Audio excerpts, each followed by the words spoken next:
అందరికీ నమస్కారం. కార్యక్రమం ప్రారంభించే ముందు గురువు గారు బ్రహ్మర్షి పత్రి గారికి ఒక్కసారి మనం ధన్యవాదాలు చెప్పుకుందాం. మనం గత 2 రోజుల నుంచి ఒక విషయం మీద చెప్పుకుంటున్నాం. ఏంటంటే స్త్రీ జన్మల్లో నేర్చుకునేవి, పురుష జన్మల్లో నేర్చుకునేవి అన్న విషయం మీద నేర్చుకుంటున్నాం.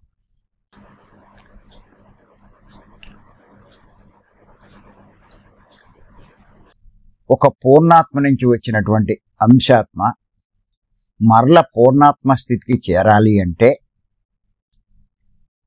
ఎన్నో నేర్చుకోవాలి.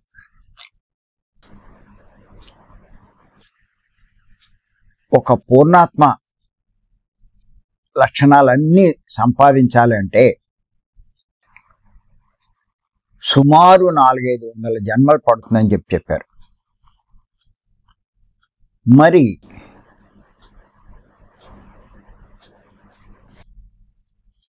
దానికోసం సగం స్త్రీ జన్మలు, సగం పురుష జన్మలు తీసుకుంటూ ఉంటారు. మరి స్త్రీ జన్మల్లో నేర్చుకోవాల్సింది ఏంటి, పురుష జన్మల్లో ఏం నేర్చుకుంటారు అన్నది ఇప్పుడు మనం తెలుసుకుందాం. స్త్రీ జన్మల్లో ముఖ్యంగా ప్రేమ,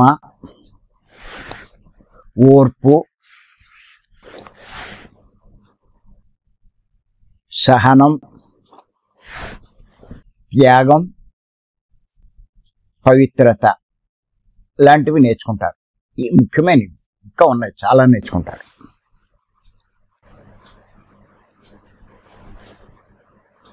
ఈ లక్షణాలు పురుష జన్మలోనూ నేర్చుకుంటారు, కానీ స్త్రీ జన్మలో చాలా ఎక్కువ నేర్చుకుంటారు ఈ లక్షణాలు.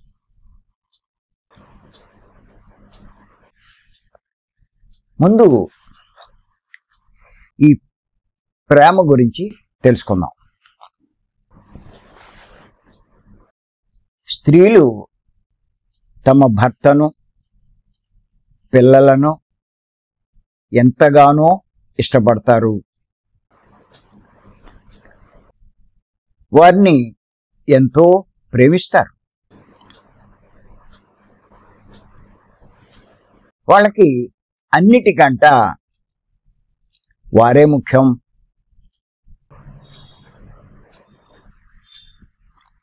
వారిని ఎంతో ఇష్టపడతారు, ఎంతగానో ప్రేమిస్తారు.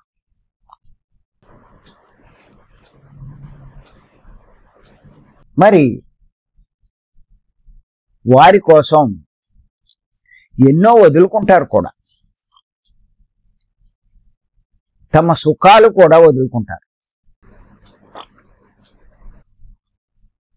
ఎందుచేతనంటే వారి మీద ఉన్న ప్రేమే దానికి కారణం.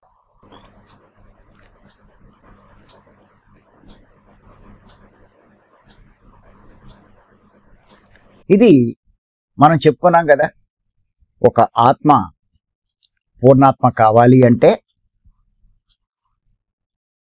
ప్రారంభ జన్మల్లో తమో గుణంలో ఉంటారు. స్త్రీ అయినా సరే, పురుషుడైనా సరే. 100-150 జన్మలు దాటేసరికి రజోగుణంలోకి వస్తారు. 250-300 జన్మలు దాటేసరికి సాత్విక గుణంలోకి వస్తారు.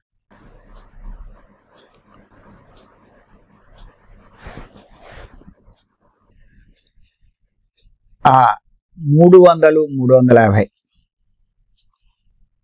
జన్మలు దాటేసరికి ఇంకా శుద్ధ సాత్వికంలోకి వస్తారు.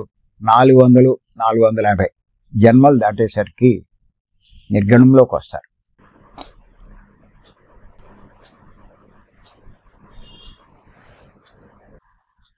ఈ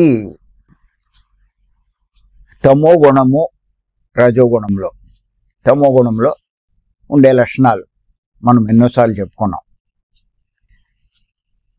బద్ధకమని, వాళ్ళ గురించే చూసుకోవడం అని ఇలా ఉంటుంది.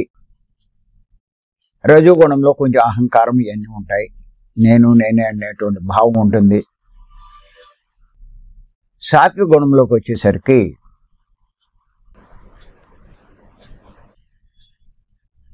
కొంచెం అందరి గురించి ఆలోచించడం చేయడం చేస్తూ ఉంటారు. నిర్గుణంలోకి వచ్చేసరికి అంటే దాన్ని ఆ నిర్గుణంలో ఆత్మస్థితి అంటాం. సాత్విక గుణంలో బుద్ధిస్థితి అంటాం.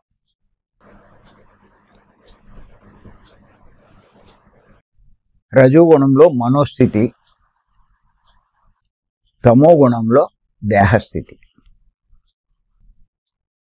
అంటే తమో గుణంలో దేహానికి ప్రాముఖ్యం ఉంటుంది, రజోగుణంలో మనసుకు ప్రాముఖ్యం ఉంటుంది, సాత్విక గుణంలో బుద్ధికి ప్రాముఖ్యం ఉంటుంది, అంటే బుద్ధి బాగా పనిచేస్తుంది. నిర్గుణంలో ఆత్మకు ప్రాముఖ్యం ఉంటుంది, ఆత్మస్థితిలో జీవిస్తూ ఉంటారు. అంచేత ఈ గుణాలు మారే కొద్దీ ఏ స్త్రీలో అయినా సరే ఈ ప్రేమ కూడా మారుతూ ఉంటుంది.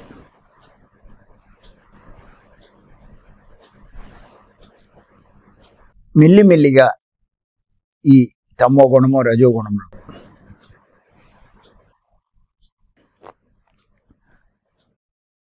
అవధులతో ఉన్నటువంటి ప్రేమ, ఇంకా సాత్విక గుణం నిర్గుణ స్థితికి చేరేసరికి అవధులు లేని ప్రేమ. అంటే అవధులతో అంటే కండిషనల్ ప్రేమ ఉంటుంది.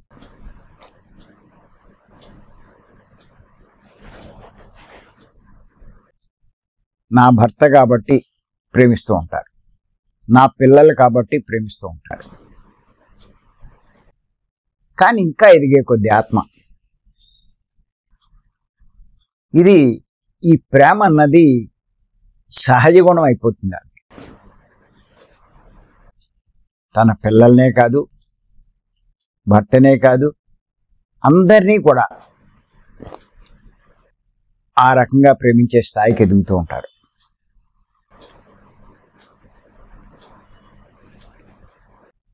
అలాగా ఈ ప్రేమ అన్నది, ఈ లక్షణం స్త్రీ జన్మలో బాగా ఎక్కువ నేర్చుకోగలుగుతారు. పురుష జన్మలో నేర్చుకుంటారు, కానీ స్త్రీ జన్మలో నేర్చుకున్నంత ఉండదు.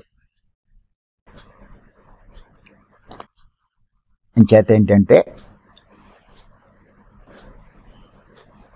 ఈ ప్రేమ ఎవరినైనా పెరగాలి అంటే ప్రేమ అనే లక్షణం. మనం అనుకుంటాం కదా, పూర్ణాత్మ అంటే ఎవరు? భగవత్ స్వరూపుడే, భగవంతుడే. ఆ స్థితికి ఇది కూడా ఒక లక్షణమే. భగవంతుడిని ప్రేమ స్వరూపుడు అని చెప్పుకుంటూ ఉంటాం కదా.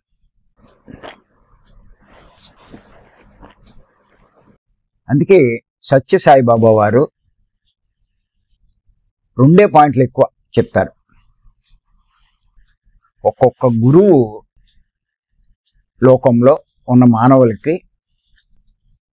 కొన్ని లక్షణాలు బోధించడానికి భూమి మీదకి వస్తారు. ఈ సాత్విక గుణం లక్షణం బాగా అందరిలోనూ కలగజేయడానికే సత్యసాయిబాబా ఆయన యొక్క అవతార లక్ష్యం. అందుకే ఆయన 2 ఎక్కువ ఫోకస్ చేశారు, ప్రేమ, సేవ అని.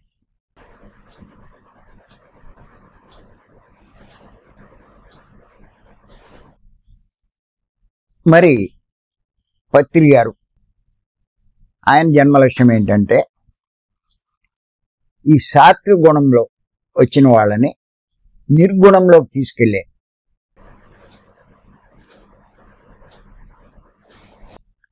ఆ ప్రయత్నం చేశారు ఆయన. దాని తగ్గ సాధన ఇచ్చి ఇది చెయ్యమని చెప్పి ఈ శ్వాస మీద ధ్యాస, ఈ సాత్విక గుణం కూడా దాటించే ప్రయత్నం చేశారు. ఆయన చెప్పారు, తమో గుణం రజోగుణ దోషాలు ఉంటాయి, అలాగే సాత్విక గుణం దోషం కూడా ఉంటుంది. అది దాన్ని కూడా అధిగమించే సాధన ఇచ్చారు. ఆ రకమైనటువంటి జ్ఞానం కూడా పంచారు ఆయన. ఈ రకంగా ఈ స్త్రీ జన్మలో ఈ ప్రేమ అన్నది ఎంతో బాగా నేర్చుకుంటారు. ముందు కండిషనల్ ప్రేమల్లా మెల్లిమెల్లిగా అన్కండిషనల్, అవధులు లేని సహజ ప్రేమ సహజ గుణం అయిపోతుంది. అది దైవ లక్షణం. దానికి ఈ శ్వాస మీద ధ్యాస చాలా ఉపకరిస్తుంది. ఎవరైతే ఈ శ్వాస మీద ధ్యాస పెట్టి చేస్తూ ఉంటారో మెల్లిమెల్లిగా మనసు యొక్క ప్రాముఖ్యం తగ్గి ఆత్మ ప్రాముఖ్యం పెరుగుతుంది. ఆ లక్షణాలు మెల్లిగా సంతరించుకుంటారు. ఆ రకంగా వాళ్ళ ప్రవర్తన ఉంటుంది. అలాగే ఇంకొక లక్షణం ఏంటంటే స్త్రీ జన్మలో నేర్చుకునేది ఓర్చుకునే లక్షణం. ఈ స్త్రీలలో ఈ ఓర్చుకునే గుణం ఎంతో ఉంటుంది. జీవితంలో ఎన్ని కష్టాలు వచ్చినా ఓర్చుకుంటూ జీవితాన్ని కొనసాగిస్తూ ఉంటారు.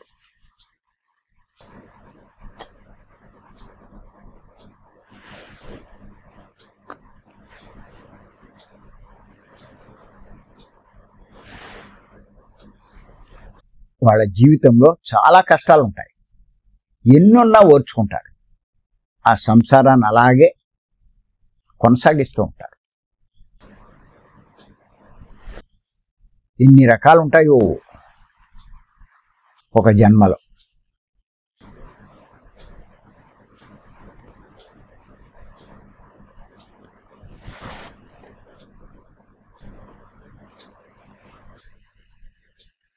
ఆ పిల్లల కోసం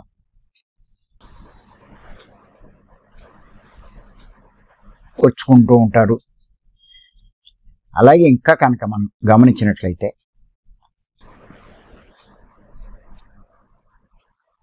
సంభోగ సమయంలో కూడా భర్తను సుఖపెట్టడానికి ఎంతో ఓర్చుకుంటారు.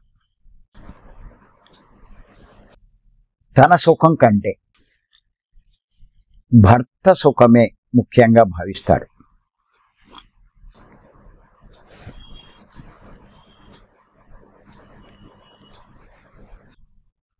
అందుకే ఆ సమయంలో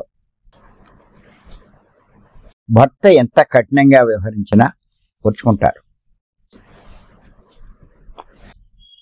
ఓర్చుకుంటుంది కానీ భర్తను వదిలిపెట్టడానికి ఇష్టపడదు. ఇది మనం గమనిస్తే మనకు తెలుస్తుంది. అందుకే స్త్రీ జన్మ అన్నది ఓర్పును నేర్చుకోవడానికేనని చెప్పి పెద్దలు చెప్తూ ఉంటారు.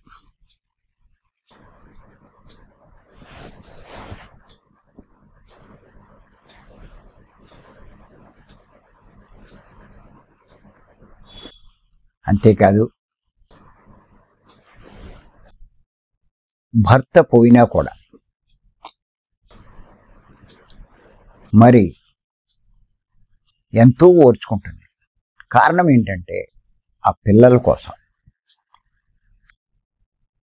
ఎంతో త్యాగం చేస్తుంది.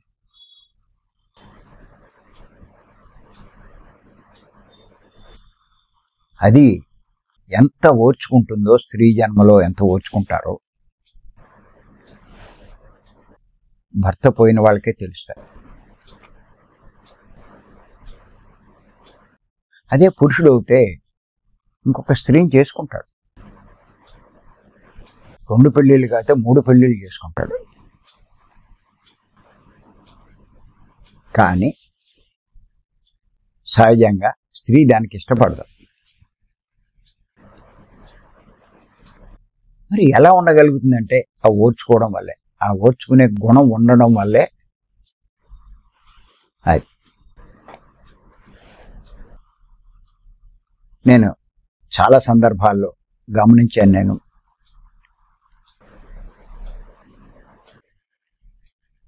భార్యల కంటే కూడా భర్తలే ముందర చనిపోతూ ఉంటారు.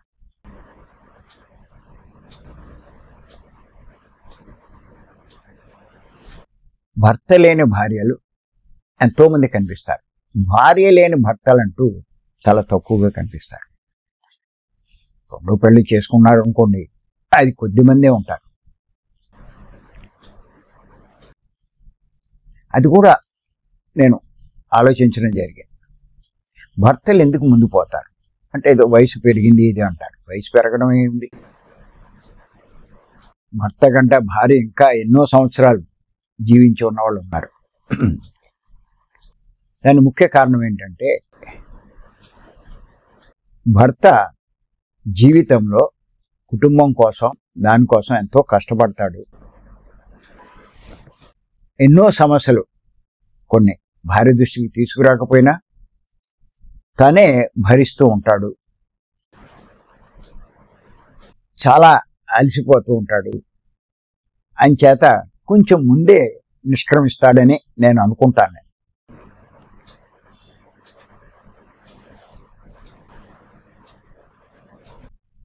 పురుషుడికి ఉన్నటువంటి ఒత్తిళ్ళు స్త్రీకి ఉండవు. స్త్రీ కావాలని అవన్నీ మీదేసుకుంటుంది తప్ప, లేకపోతే స్త్రీకి ఏమి ఉండదు. అవన్నీ తనవిగా భావిస్తూ తాను ఒత్తిడికి గురవుతుంది అంతే.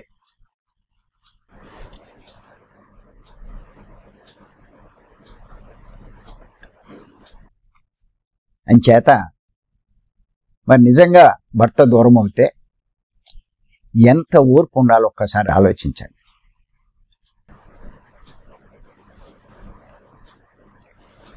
మరి ఆ కోరిక తీరదు. మనం చెప్పుకున్నాం,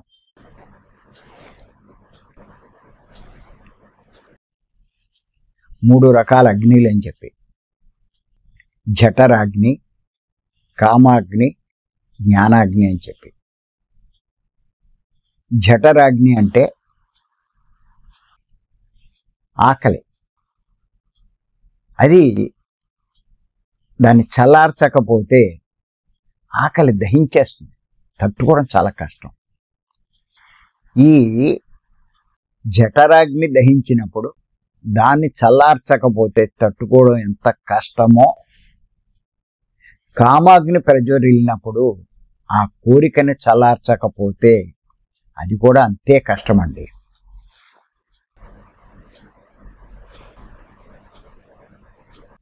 అది సామాన్యమైనది ఏం కాదు. ఈ రెండూ కూడా.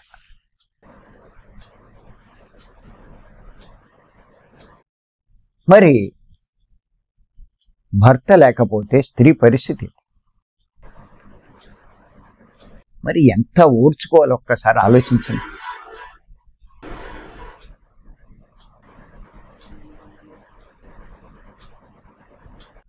మామూలు విషయం కాదు. పైకి ఏం కనపడదు. కోరిక అన్నది పైకేం కనిపిస్తుంది?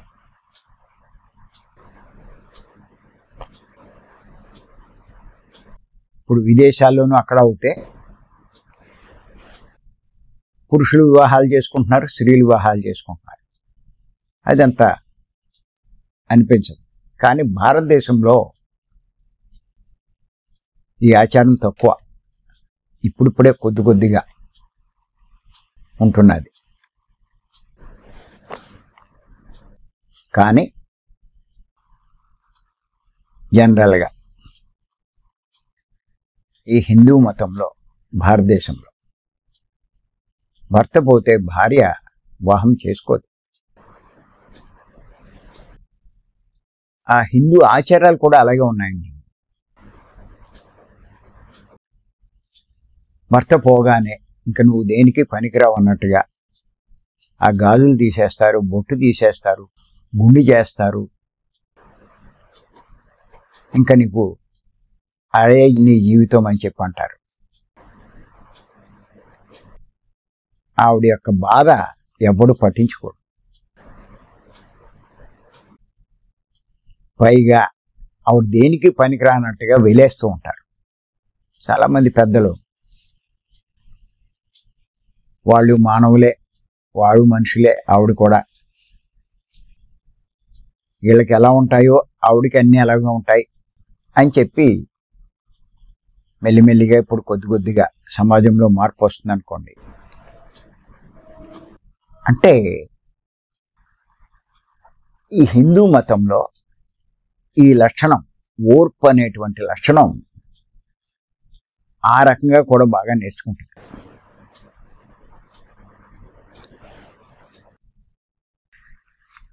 ఇప్పుడు నేను ఈ విషయాలన్నీ కొంత ఆలోచిస్తూ ఉంటాను. గౌతమ్ బుద్ధుడు 2500 సంవత్సరాల క్రితం ఆయన ఏం చేశాడంటే, ఈ జ్ఞానాన్ని పొంది ఈ శ్వాస మీద ధ్యాస ఎన్నో దేశాలు పర్యటించి ఆ దేశాల్లో ఉన్న వాళ్ళందరినీ ఈ మార్గంలో తీసుకొచ్చాడు, బౌద్ధిజంలోకి.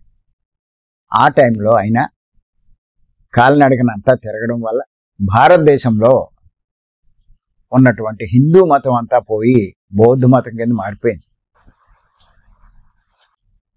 అంటే ఇంకా హిందూ మతం లేకుండా పోయింది. అది లేకపోవడం వల్ల ఏం జరిగిందంటే, ఈ హిందూ మతంలో జన్మ తీసుకుని నేర్చుకోవడం అవకాశం లేకుండా పోయిందన్నమాట. హిందూ మతమే లేకపోతే హిందూ మత ఆచారాలు ఇవన్నీ అవి పాటిస్తూ నేర్చుకోవాల్సినవి ఎక్కడ నేర్చుకుంటారు? అంచేత ప్రకృతి, నేచర్, లేకపోతే మీరు భగవంతుడు అనుకోండి, ఏం చేసిందంటే, హిందూ మతం అన్నది లేకుండా పోతే ఎలా వీలవుతుంది, అది ఉండాలి అని చెప్పి శంకరాచార్య వారిని భూమి మీదకి పంపడం జరిగింది. ఆయన కాశ్మీర్ నుంచి కన్యాకుమారి దాకా కాలినడకను తిరిగి ఈ బౌద్ధ మతాన్ని పూర్తిగా నిర్మూలించి భారతదేశంలో హిందూ మతాన్ని ప్రవేశపెట్టాడు. ఆరామాలు తీయించేసి ఆలయాలు కట్టించాడు, గుళ్ళు. అలా మళ్ళా ఆయన పునరుద్ధరించడం జరిగింది. ఇది నిర్ణయం ఎవరిది అంటే ఆయన పైన నడిపించే సృష్టికర్తదే. ఎందుకు అంటే హిందువుగా జీవిస్తూ నేర్చుకోవాల్సినవి కూడా నేర్చుకోవాలి, అన్నీ నేర్చుకోవాలి. ప్రతి ఆత్మ నేర్చుకోవాలి, హిందువుగా నేర్చుకోవాలి. తర్వాత ఈ పలానా కులంలో కూడా నేర్చుకోవాలి, ప్రాంతంలో నేర్చుకోవాలి, ధనవంతుడిగా పేదవాడిగా ఎన్నో రకాలుగా నేర్చుకోవాలి. అది ఈ హిందూ మత ఆచారాల్లో ఉండేటువంటి ఈ ఆచారం వల్ల చనిపోతే మళ్ళా వివాహం చేయకుండా వాళ్ళని వేలేసినట్టు వేసేవారు. ఫంక్షన్లు రానివ్వరు, బయట కనపడినెవరు. వెధవ అనేటువంటి ఒక బిరుదు కూడా ఇచ్చేస్తారు, వెధవావిడే అంటూ.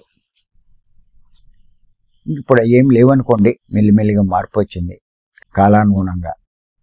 అవన్నీ మార్పులు అనేది సహజంలేండి. ఇప్పుడు ఇలా ఉంటాయి, మళ్ళీ 100 మళ్ళీ 200 ఏళ్ళు పోయేసరికి మళ్ళీ ఇంకో రకమైన మార్పులు వస్తూ ఉంటాయి. ఈ మార్పు అన్నది కూడా సహజమే ఈ సృష్టిలో. అంచేత అది ఆ ఓర్పు ఎంత బాగా నేర్చుకుంటారో స్త్రీ జన్మలో అన్నది మనకి అర్థమవుతుంది.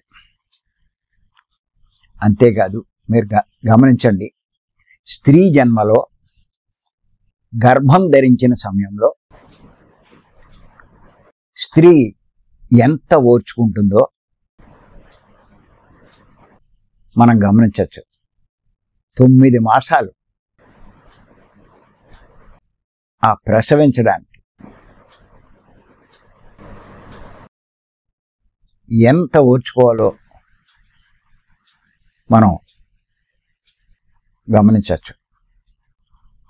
అంతేకాదు ప్రసవ సమయంలో కూడా తన బాధను ఎంత ఓర్చుకుంటుందో మాటలతో చెప్పలేం.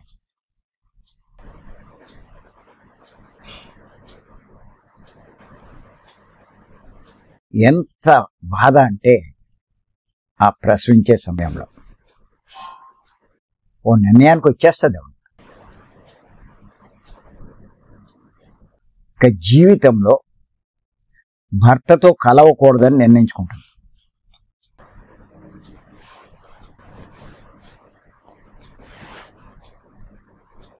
ఆ టైము అంటే అక్కడ ఎంత ఓర్చుకుంటుందో. మరి ఈ ప్రసవించడము, శిశువుకి జన్మనివ్వడము అది స్త్రీ బాధ్యతే కానీ పురుషుడిది కాదు. ఎంత నిర్ణయించుకున్నా అది ప్రసూతి వైరాగ్యంలా అప్పటి వరకే ఉంటుంది. ఇదంతా కూడా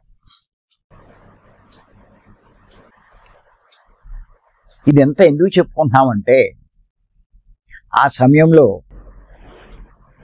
స్త్రీ ఓర్పును ఎంత నేర్చుకుంటుందో మాటలతో చెప్పలేం.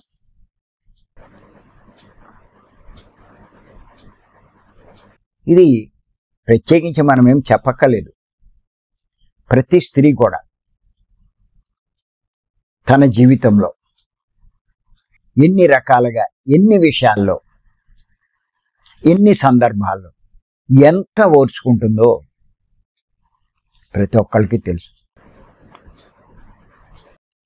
కానీ ఇక్కడ ఒకటే మనం గుర్తుంచుకోవాలి, ఏదో ఈ లక్షణం పూర్తిగా ఒక జన్మలోనే అలవడిపోతుంది అంటే ఒక్క జన్మలోనే అవ్వదు. అలా కొన్ని జన్మలు తీసుకోవాలి. చెప్పుకున్నాం కదా, 200 నుంచి 250 జన్మలు ఒక స్త్రీ జన్మలో. అలా ప్రతి జన్మలో ఈ లక్షణాన్ని, ఈ ఓర్చుకునే లక్షణాన్ని కొద్ది కొద్దిగా పెంచుకుంటారు. అది ఆ ఓర్పు అన్నది పరాకాష్ఠకి వెళ్తుంది.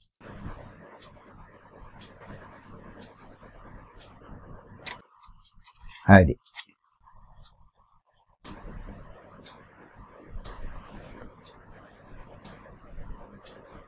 ఇప్పుడు పత్రిక చెప్తూ ఉంటారు. ఏమంటారంటే అది స్త్రీకి కావాలి, పురుషుడికి కావాలి, కానీ ఎక్కువ నేర్చుకునే స్త్రీ జన్మలో అని చెప్పి మనం అర్థం చేసుకోవచ్చు.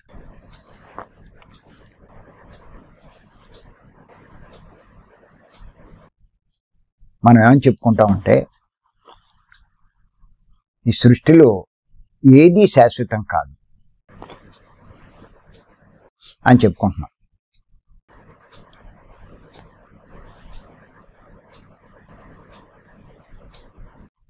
అంటే మనకు వచ్చిన కష్టాలు కానీ, నష్టాలు కానీ, రోగాలు కానీ ఏయైనా సరే శాశ్వతం కాదు, శాశ్వతంగా ఉండేవి కావు. కానీ సహజంగా కష్టం వచ్చినప్పుడు భరించలేక ఆ గుళ్ళకు వెళ్తారు, చర్చిలకు వెళ్తారు, మసీదులకు వెళ్తారు, ఆ గురువుని పట్టుకుంటారు, ఈ స్వామీజీని పట్టుకుంటారు, ఆ బాబాని పట్టుకుంటారు, ఇలాగ అందరినీ పట్టుకుంటూ ఉంటారు, అటు ఇటు తిరుగుతూ ఉంటారు. కానీ నిజంగా కొంచెం అవగాహన ఉన్నవాడు ఇది ఎందుకు వచ్చింది అన్నది ఆలోచిస్తాడు. తనకి ఈ కష్టం ఎందుకు వచ్చింది అంటే సహజమే. ఇప్పుడు అందరూ మన వాళ్ళందరూ చెప్తారు, మనం గతంలో చేసిన కర్మ వల్ల, ఈ కర్మ వల్ల వచ్చినటువంటి ఈ కష్టం ఎలా పోతుంది అది మళ్ళీ ఆలోచిస్తే మళ్ళీ అర్థమవుతుంది. ఎలా పోతుంది? కర్మ వల్ల వచ్చింది, ఆ కర్మ మనం అనుభవించేస్తే అది పోతుంది.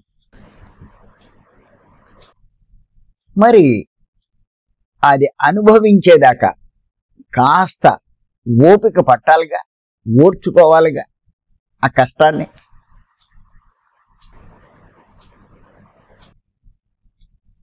అది ఓర్చుకుంటే మెల్లిగా దాంట్లో నుంచి బయటపడతారు. అటు పరిగెత్తక్కల ఇటు పరిగెత్తక్కల ఆ స్వామి ఈ స్వామి ఏమీ లేదు. మనకింకా ఈ మార్గంలోకి వచ్చిన మనకి మిగతా వాళ్ళకి ఉన్న అడ్వాంటేజ్ ఏంటంటే మనం ఈ ధ్యానం శ్వాస మీద జాస్తి ధ్యానం చేయడం వల్ల గైడింగ్ చేస్తే కాదులేండి, ఆలోచన రహిత స్థితిలోకి వెళ్ళడం వల్ల అపారంగా శక్తి సంపాదిస్తాం. ఎప్పుడైతే వీడి దగ్గర ఆ శక్తి ఉంటుందో తట్టుకుంటాడు, దేన్నైనా తట్టుకుంటాడు, బాగా తట్టుకోగలుగుతాడు. ఈ తట్టుకునే ఈ శక్తి ఉండడం వల్ల, కాస్త ఓర్చుకోవడం వల్ల మనకి ఆ సమస్యల నుంచి బయటపడతాడు. ఓ 3 మాసాలు అనుభవించాలి, ఆ 3 మాసాలు ఓపికగా తట్టుకుంటూ కూర్చున్నాడు, అయిపోయింది, కర్మ అయిపోయింది, సమస్య తీరిపోతుంది. కొంతకి 6 మాసాలు ఉండొచ్చు, కొంతమందికి 1 సంవత్సరం ఉండొచ్చు. కాస్త ఎదురు చూస్తాడు ఓపికగా, ఓర్చుకుంటూ, ఆటోమేటిక్గా బయటపడిపోతుంది. కానీ అక్కడ ఓర్చుకోవాలి. పత్రిక దగ్గర కూడా నేను ఇలా గమనించాను, ఈ ఓపిక పడడం అన్నది, ఈ ఓర్చుకోవడం అన్నది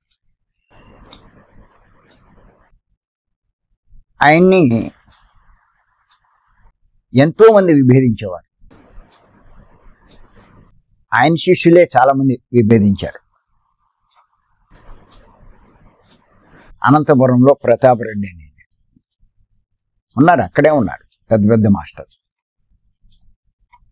ఏదో కారణం మొత్తం మీద, ఏ కారణం రీచ్ అవుతే ఆయన బాగా విభేదించారు, విమర్శించారు, ఆయన మీద ప్యాంప్లెట్లు వేయించారు, రకరకాలుగా నిందలేశారు. కానీ ఆయన ఏమీ కాదన్న, అలా కామ్గా ఊరుకున్నాడు. అలా కొన్నాళ్ళు, ఒక నెల 2 నెలలు కాదు, సంవత్సరాలు కాదు, 10-15 సంవత్సరాలు కూడా ఓపిక పట్టాడు.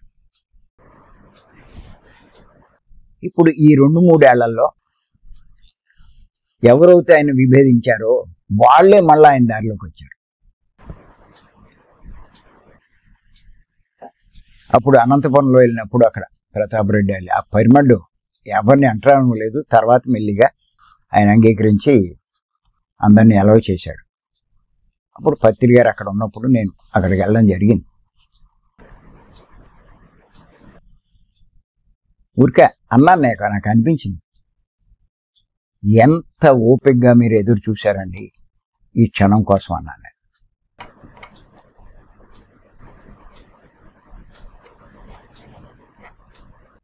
వారిలో మార్పు రావడానికి,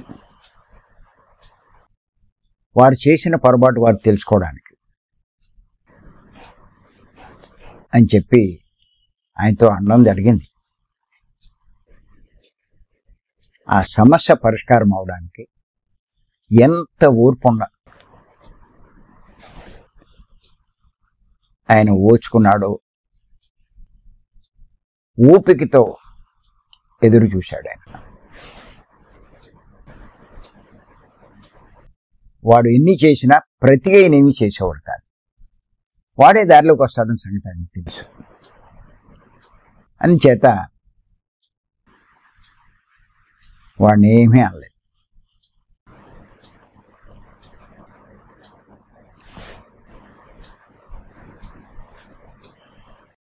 ఇది కూడా చాలా అవసరమైనటువంటి లక్షణం ఇది. అంచేత ఈ ఓర్పు అన్నది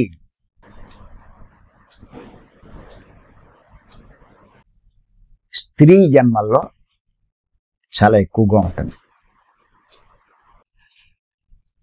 బాగా నేర్చుకుంటారు కూడా. అందుకే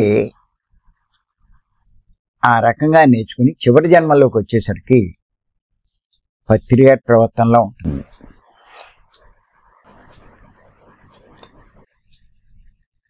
నాకు తెలుసు ఎన్ని ఓర్చుకున్నారు ఆయన. ఎంతమంది ఎన్ని విమర్శలు చేసినా, ఎంత తిరగబడినా అంతలా ఓర్చుకునేవారు ఆయన.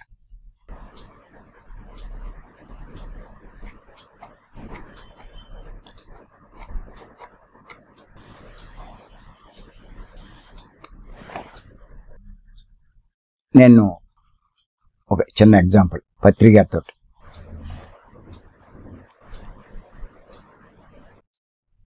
పేరవరం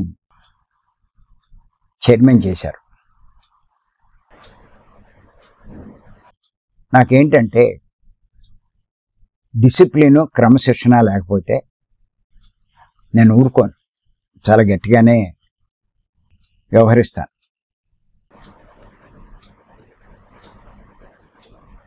అలాగే అక్కడ కూడా అవి లేకపోతే గట్టిగా వ్యవహరించాను. అది కొంతమందికి సహించారు, కొంతమంది సహించలేదు. వాళ్ళు ఏం చేశారు, నా మీద మళ్ళా పత్రిక దగ్గర చెప్పడం మొదలెట్టారు. ఈయనుంటే ఇక్కడ ఇది నడవదండి అని చెప్పి ఓ రోజు పత్రిక పిలిచారు. పిలిచి ఆయన చెప్పింది ఏంటంటే, వాళ్ళు సామాన్యులు, నువ్వు బ్రహ్మర్షివయ్యా, కాస్త అవన్నీ ఓర్చుకోవాలి. నేను ఎంతో ఓర్చుకుంటున్నానో నీకేం తెలుసు అన్నారు. అంటే ఈ సంస్థల్లో ఎంతమంది ఆయన్ని అలా బాధ పెడుతున్నా కూడా ప్రతిస్పందించకుండా అలా ఓర్చుకుంటున్నారు ఆయన. అందుకే ఆ సంస్థలు అలా నడిచినాయి. ఆ లక్షణం ఆయనలో ఉంది కాబట్టి. మరి ఇప్పుడు చూడండి ఎన్ని గొడవలు పడుతున్నారు. ఆయన లేరు, ఎవరి కాళ్ళే గొడవలు.